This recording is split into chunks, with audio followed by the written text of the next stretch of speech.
हजरत अबू बकर सिद्दीक रजी का असली नाम अब्दुल्ला इब्न अबू कुहाफ है। इनका मशहूर नाम अबू बकर है। हजरत अबू बकर पैगंबर मोहम्मद साहब के ससुर और उनके प्रमुख साथियों में से थे। वह मोहम्मद साहब के बाद मुसलमानों के पहले खलीफा चुने गए।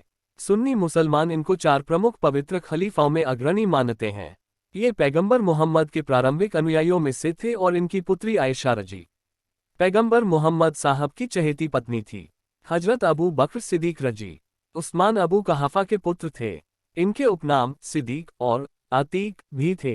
प्रतिष्ठित सहाबा थे। उनका नाम कुरान में प्रत्यक्ष रूप से नहीं आया, लेकिन अप्रत्यक्ष रूप से सूरा 9 अत-तौबा में 2 में दूसरे व्यक्ति अबू बकर सिद्दीक ही हैं।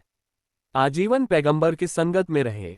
पैगंबर की वफात जून 8, 632 के पश्चात मदीना के लोगों ने एक सभा में लंबे विवाद के पश्चात कुरान की एक आयत को आधार बनाते हुए जो अबू बकर की प्रशंसा में थी, उनको पैगंबर का खलीफा उत्तराधिकारी स्वीकार किया। पैगंबर साहब का विशाल होते ही मक्का, मदीना और ताइफ नामक 3 नगरों के अतिरिक्त अरब का बड़ा हिस्सा इस्लाम विमुख हो गया। लोग यह समझ रहे थे कि पैगंबर थे तो इस्लाम था, वह नहीं रहे तो इस्लाम की क्या जरूरत है।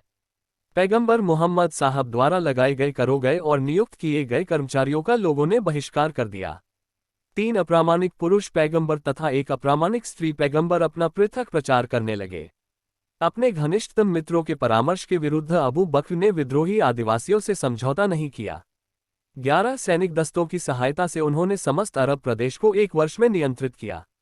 मुसलमान न्याय पंडितों ने धर्म परिवर्तन के अपराध के लिए मृत्युदंड निश्चित किया, किंतु अबू बकर ने उन सब जातियों को क्षमा कर दिया जिन्होंने इस्लाम और उसकी केंद्रीय शक्ति को पुनः स्वीकार कर लिया।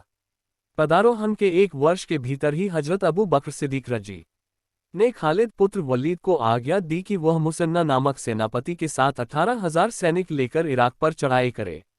इस सेना ने ईरानी शक्ति को अनेक लड़ाइयों में नष्ट करके बाबुल तक, जो ईरानी साम्राज्य की राजधानी मदाइन के निकट था, अपना आधिपत्य स्थापित किया।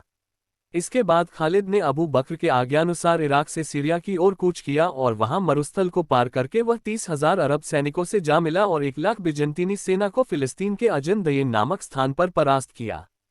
कुछ ही दिनों बाद अबू बकर का देहांत हो गया। शासन व्यवस्था में अबू बकर ने पैगंबर द्वारा प्रतिपादित गरीबी और आसानी के सिद्धांतों का अनुकरण किया। उनका कोई सचिवालय और नाचकीय कोष नहीं था। कर प्राप्त होते ही व्यय कर दिया जाता था। वह 5,000 दिरहम सालाना स्वयं लिया करते थे, किंतु अपनी मृत्यु से पूर्व उन्होंने इस धन को भी अपनी निजी संपत्ति बेचकर वापस कर दिया।